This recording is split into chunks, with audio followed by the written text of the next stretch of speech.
नमस्कार। बहुत स्वागत है आप सभी दर्शकों का कन्या राशि के लिए मंगल गोचर के इस वीडियो में। नीच की राशि में मंगल, क्या मंगल करेंगे अमंगल? जी हाँ, ग्रहों के सेनापति मंगल 3 अप्रैल को कर्क राशि में गोचर कर चुके हैं और कर्क राशि में 7 जून तक गोचर करेंगे। इसके बाद सिंह राशि में चले जाएंगे। कर्क राशि मंगल की नीच की राशि है, तो क्या नीच की राशि में गोचर करते हुए मंगल अशुभ फल ही प्रदान करेंगे? इसको समझने के लिए मैं आपको नवांश कुंडली दिखाऊंगा। नवांश कुंडली में भी मंगल कर्क राशि में ही हैं, लेकिन नवांश कुंडली में मंगल का नीच भंग हो रहा है और D9 में मंगल नीच भंग राजयोग बना रहे हैं।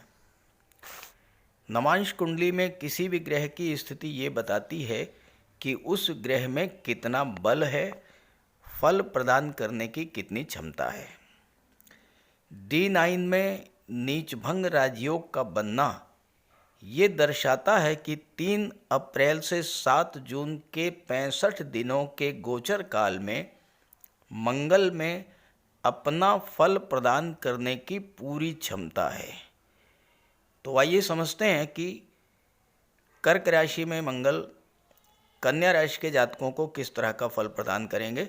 लेकिन उससे पहले मैं आपको ये समझाऊंगा कि मंगल क्या है, मंगल किस तरह का फल प्रदान करते हैं, और वीडियो के अंत में मैं आपको मंगल के उपाय भी बताऊंगा। पहले समझते हैं कि मंगल क्या है और मंगल का प्रभाव क्या होता है। देखिए, 9 ग्रहों में मंगल बहुत ही पावरफुल और एग्रेसिव प्लेनेट हैं और मंगल एक ऐसा ग्रह है जो जब भी राशि परिवर्तन करता है तो बहुत से जातकों के जीवन में बहुत बड़ी उथल पुथल देखने को मिलती है। मंगल आपके भाई को रिप्रेजेंट करते हैं, मंगल आपके दोस्तों को रिप्रेजेंट करते हैं। महिलाओं की कुंडली में मंगल उनके पति को रिप्रेजेंट करते हैं। मंगल को भूमि पुत्र कहा जाता है। मंगल प्रॉपर्टी के, कृषि भूमि के कारक होते हैं।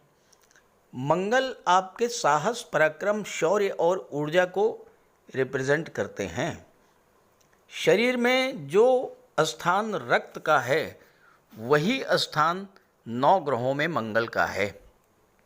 शरीर में रक्त की कमी हो जाए तो हम कमज़ोर हो जाते हैं, शक्तिहीन हो जाते हैं, कोई काम करने की ऊर्जा हमारे अंदर नहीं रहती। ठीक यही स्थिति मंगल की भी है।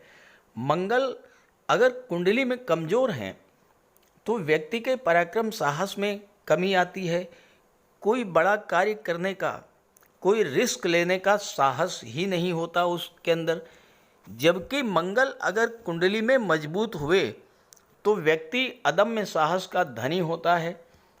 बड़ा से बड़ा कार्य जो दूसरों के लिए असंभव लगता है वो मंगल के प्रभाव से व्यक्ति कर लेता है। जीवन में हर चुनौती, हर चैलेंज से बाहर निकालता है मंगल। मंगल का स्वभाव बहुत ही एग्रेसिव होता है और जो काम हाथ में लिया है वो काम पूरा करके ही दम लेता है मंगल। और यही कारण है कि मंगल प्रधान व्यक्ति ज़्यादातर रक्षा सेवाओं में, डिफेंस में, पुलिस विभाग में, DRDO में या मेडिकल और सर्जरी के क्षेत्र में पाए जाते हैं। लॉ एंड ऑर्डर को मेंटेन करना, जहाँ पर गड़बड़ी हो रही है उसे ठीक करना, ये सब मंगल का कार्य है। एक तरह से देखा जाए तो मंगल हमारे जीवन में रक्षा करते हैं, हमारी रक्षक की भूमिका में होते हैं। तो आइए समझते हैं कि आपकी राशि पर क्या प्रभाव पड़ेगा मंगल के गोचर का। देखिए, एक कुंडली के माध्यम से मैं आपको दिखा रहा हूँ मंगल की स्थिति। यहाँ पर मंगल कर्क राशि में गोचर कर रहे हैं। 4 लिखा हुआ है, 4 का मतलब कर्क राशि, और कर्क राशि मंगल की नीच की राशि है। लेकिन अच्छी बात क्या है, यहाँ पर मंगल वर्गोत्तम है। देखिए, मंगल जहाँ लिखा हुआ है मंगल के ऊपर ये वर्गोत्तम का निशान बना हुआ है। वर्गोत्तम क्या होता है? वर्गोत्तम वो स्थिति होती है जब कोई ग्रह लग्न कुंडली और नवमांश कुंडली दोनों में एक ही राशि में गोचर करता है। अब मैं आपको नवमांश कुंडली भी दिखा देता हूँ। नवमांश कुंडली में मंगल की स्थिति आप देखिए, ये D9 है नवमांश कुंडली। नवमांश कुंडली में यहाँ देखिए मंगल कर्क राशि में है, यानी नवमांश में भी नीच की स्थिति में है। लेकिन नवमांश कुंडली में मंगल के साथ देवगुरु का भी गोचर है। मंगल और गुरु, कर्क राशि मंगल की उच्च की राशि है, मंगल की नीच की राशि है और देवगुरु की उच्च की राशि है। अब अगर दो ग्रह जो एक ही राशि में हैं और उच्च के हैं और दूसरा ग्रह नीच का है, तो जो ग्रह नीच का होता है उसका नीच भंग हो जाता है। मंगल कर्क राशि में नीच के हो रहे हैं। कर्क राशि में जो ग्रह उच्च का होता है, अगर उसकी मंगल से युति बन जाए तो मंगल का नीच भंग हो जाएगा। ये ज्योतिष शास्त्र का सिद्धांत है, नीच भंग राजयोग का सिद्धांत है। तो कर्क राशि में गुरु उच्च के होते हैं, गुरु मंगल की युति बन रही है। जब गुरु मंगल की युति बन रही है तो मंगल का नीच भंग हो गया और मंगल नीच भंग राजयोग बना रहे हैं नवमांश कुंडली में। नवमांश कुंडली वो कुंडली होती है जो ये बताती है कि किसी भी ग्रह के पास कितना बल है, कितनी शक्ति है। अब देखिए यहाँ पर लग्न कुंडली में वर्गोत्तम का निशान बना हुआ है, यानी मंगल लग्न कुंडली में भी और नवमांश में भी कर्क राशि में गोचर कर रहे हैं, लेकिन नवमांश में मंगल का नीच भंग हो रहा है, तो मंगल अच्छा फल देने की स्थिति में आ गए। दूसरी बात, मंगल वर्गोत्तम है। वर्गोत्तम होने पर कोई भी ग्रह उत्तम फल प्रदान करता है। अब मंगल जब वर्गोत्तम होंगे तो व्यक्ति में उत्साह की वृद्धि करेंगे, पराक्रम पुरुषार्थ को बढ़ाएंगे, आपकी पावर और अथॉरिटी को बढ़ाएंगे, नेतृत्व क्षमता में वृद्धि करेंगे और मान सम्मान में वृद्धि करेंगे। वर्गोत्तम ग्रह व्यक्ति को उसके जीवन के लक्ष्यों को पाने में मदद करता है। तो इन 65 दिनों में आपने अपने जीवन में जो लक्ष्य निर्धारित किया है, अपने लिए जो कार्य करना चाहते हैं, जो सपना देखा है आपने, उसको पूरा करने में मंगल आपकी मदद करेंगे।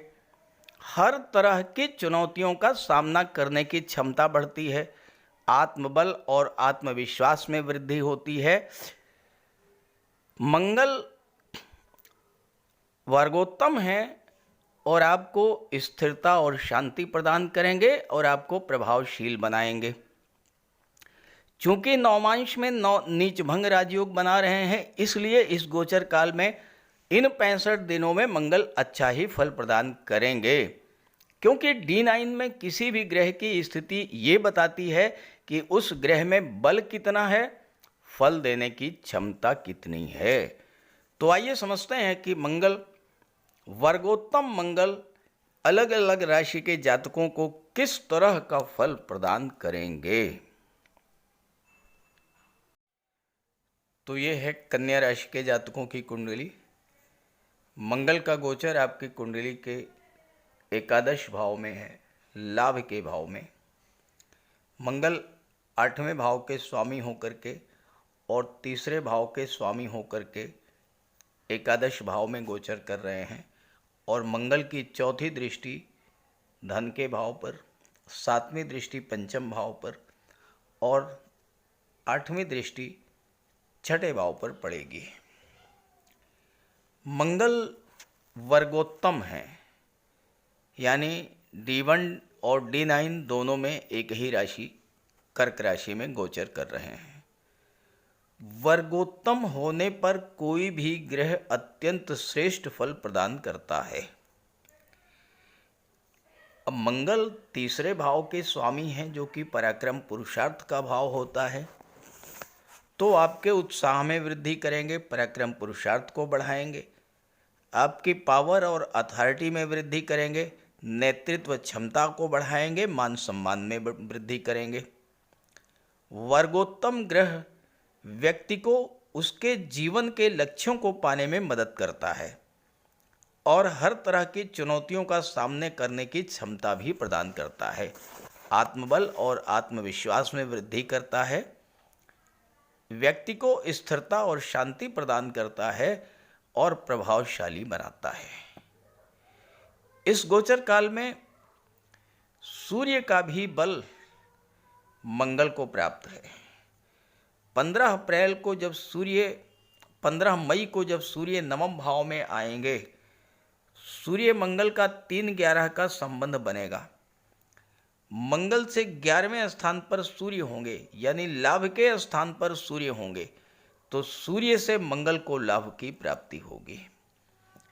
14 अप्रैल को जब सूर्य मंगल की ही राशि में अष्टम भाव में गोचर करेंगे, अचानक से धन प्राप्ति का योग भी बनेगा। तो आइए समझते हैं कि मंगल इस गोचर काल में आपको किस तरह का लाभ देने जा रहे हैं। कुंडली के 11वें भाव को लाभ का भाव कहा जाता है और ये भाव आपको मिलने वाले हर तरह के लाभों को दर्शाता है। मंगल किस तरह का लाभ देंगे? 11वें भाव में मंगल को ज़्यादातर विद्वानों ने बहुत अच्छा माना है। वराह मिहिर ने कहा है, लाभे प्रभूत धनवान। ऐसा जातक बहुत ही धनवान होता है और वह इतना धनी होता है कि लक्ष्मी के प्रभाव से उसके सभी प्रकार के दोष छिप जाते हैं। जातक के शत्रु भी इनके धन वैभव और निडर व साहसी स्वभाव के कारण इनसे डरते हैं और इनकी प्रशंसा करते हैं। अब यहीं से आप संक्षेप में समझ लीजिए कि मंगल आपको कितना धन लाभ कराने जा रहे हैं। 8वें भाव का स्वामी जब भी लाभ के भाव में गोचर करता है तो अचानक से धन लाभ की प्राप्ति होती है और ये धन लाभ आपको 8वें भाव की चीज़ों से ही मिलेगा।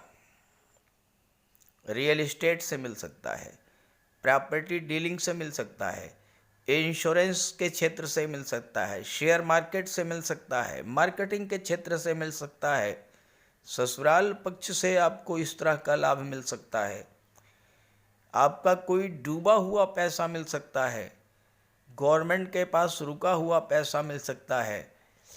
ऐसी जगह से अचानक से धन लाभ आपको होगा जहां से आपने कल्पना भी नहीं की होगी। मंगल यहां आपके धन वैभव को बढ़ाएंगे। धन के भाव पर मंगल की दृष्टि है तो धन का भंडार भी भरेंगे, आपका बैंक बैलेंस बढ़ाएंगे और मंगल चूंकि भूमि के कारक होते हैं तो प्रॉपर्टी के रूप में भी धन का संचय इस गोचर काल में कराने जा रहे हैं। 11वां भाव आपकी इच्छाओं का होता है और मंगल यहाँ पर आपकी बहुत सी इच्छाओं को, खास करके धन की इच्छा है, संतान की इच्छा है, नौकरी की इच्छा है, व्यापार व्यवसाय की इच्छा है, इस तरह की इच्छाओं को पूरा करने के लिए 11वें भाव में गोचर कर रहे हैं। सूर्य का बल प्राप्त है और सूर्य 12वें भाव के स्वामी हैं तो विदेशों से भी जबरदस्त लाभ मिलने जा रहा है आपको। चूँकि मंगल तीसरे भाव के स्वामी हैं और तीसरा भाव संचार माध्यमों का होता है, इस समय जो जातक संचार माध्यमों के द्वारा विदेशों से जुड़कर कार्य कर रहे हैं उनको जबरदस्त धन लाभ का योग बन रहा है।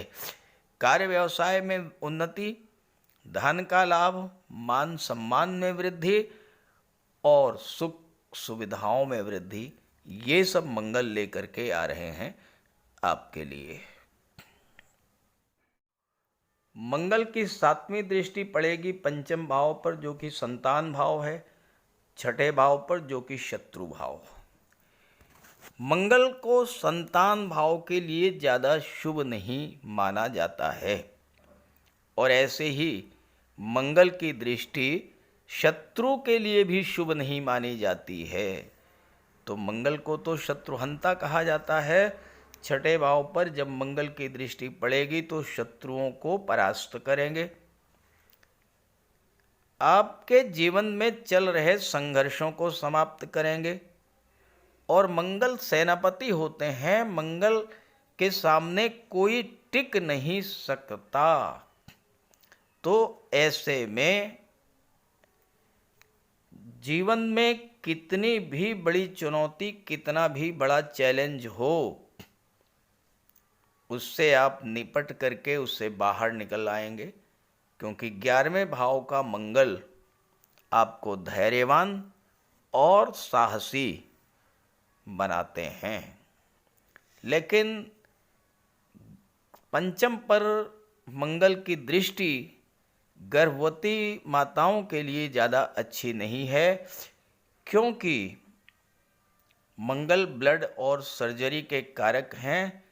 संतान प्राप्ति शल्य चिकित्सा के द्वारा ही हो सकती है।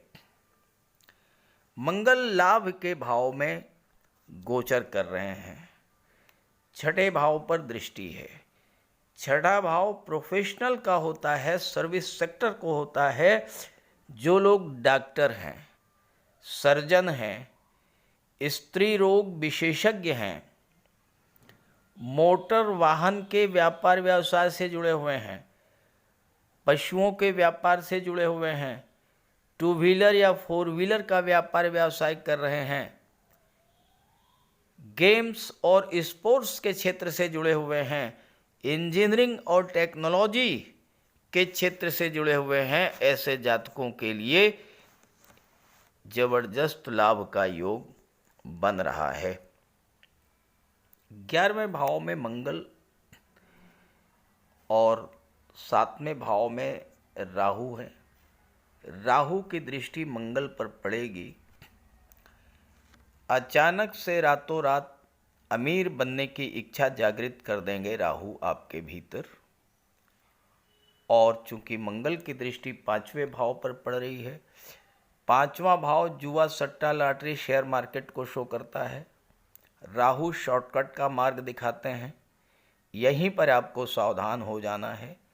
जल्द से जल्द अमीर बनने के चक्कर में जुआ, सट्टा, लॉटरी, इन सब चीज़ों से दूर रहिएगा। शॉर्टकट के द्वारा पैसा कमाने का प्रयास मत कीजिएगा, अन्यथा जितना धन जिस तेज़ी के साथ आप अर्जित करेंगे उतनी ही तेज़ी के साथ आपका धन चला भी जाएगा। और साथ ही साथ चूँकि वाणी के भाव पर दृष्टि है, तो आप अपनी वाणी का विशेष ध्यान रखिएगा, क्रोध और उग्रता पर काबू रखिएगा। तो ये मंगल का गोचर आपको हर तरह का लाभ दे करके जाएगा। तो इस गोचर का लाभ उठाइए और मंगल के उपाय अवश्य करते रहिए। तो बात करते हैं उपायों पर। मंगल का सबसे बड़ा उपाय है बजरंगबली की उपासना करना। आप बजरंगबली की उपासना कीजिए, बजरंगबली के मंदिर में जाइए, उनके चरणों का सिंदूर अपने मस्तक पर धारण कीजिए, साथ ही साथ हनुमान चालीसा का पाठ कीजिए, बजरंग बाण का पाठ कीजिए। मंगलवार के दिन अगर आप व्रत रख सकें तो मंगलवार का व्रत रखिए। साथ ही साथ हनुमान जी को चोला चढ़ाइए। मंगलवार के दिन स्नान करने के जल में लाल चंदन या लाल पुष्प डालकर स्नान करें। स्नान करने के बाद लाल रंग के वस्त्र धारण करें। अगर नहीं कर सकते हैं लाल रंग के वस्त्र धारण, तो कम से कम एक लाल रुमाल अपनी जेब में ज़रूर रखें। मंगलवार के दिन मंदिर में जाएं, बजरंगबली के लड्डू का भोग लगाएं और गरीबों में बांट दें।